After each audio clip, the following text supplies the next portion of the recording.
السلام عليكم ورحمة الله وبركاته.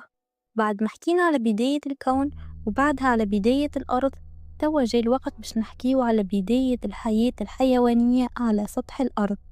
كيفاش أول كائن حي يتحرك؟ شنية أول الحيوانات اللي عاشت على كوكبنا؟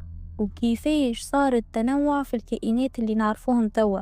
شو معناها نظرية التطور اللي خليت برشا حيوانات تظهر وتتنوع؟ ومنين جاو الوحوش اللي كانوا يبنوا في الأرض؟ علاش العلم يتبنى النظرية هذه؟ وهل صحيح الإنسان أصله شمبانزي والطيور أصلها ديناصورات؟ خليكم معنا نحكيو القصة كاملة وتابعوا الفيديو للآخر.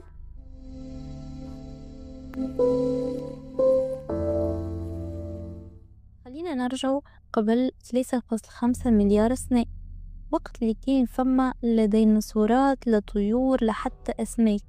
الكوكب كان مغمور بالماء، والحياة الوحيدة فيها كانت بكتيريا صغيرة برشا اسمها البكتيريا الزرقاء.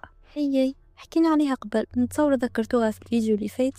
كان تحبوا تعرفوا عليها أكثر ارجعوا للفيديو اللي قبله باش تعرفوا تفاصيلها ودورها اللي كان مهم برشا تطور الحياة سطح الأرض.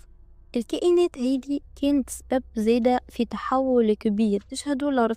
الكائنات الصغيرة هذه بدأت تتجمع وتكون أول خلية، وهي أول شرارة في رحلة التطور. شوية بشوية الخلية هذه بدأت تتطور وتتجمع وتكون كائنات أكثر تعقيد حتى وصلتنا للحيوانات الأولى، واللي هي الإسفنجات البحرية.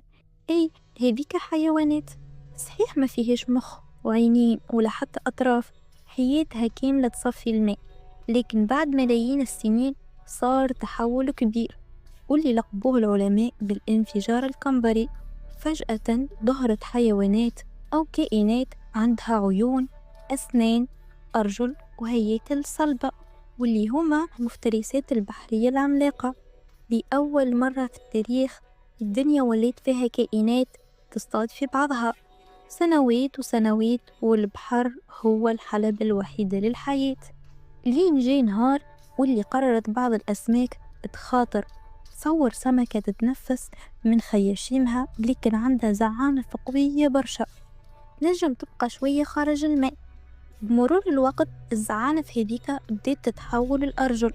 العلماء لقوا أحفورة مش عادية، سمكة اسمها تاليك عايشة في الماء أما عندها عظام تشبه أرجل البرمائيات، وهذه كانت أول خطوة نحو اليابسة. بعدهم توجدت الزواحف سيطرت على الأرض، وبعد ملايين السنين وليت الوحوش الحقيقية واللي هي الديناصورات اللي كانوا ملوك الأرض لمدة 160 ألف سنة. منهم أكلات الأعشاب المسالمة ومنهم المفترسين، لكن عصور العمالقة هذه مدامتش.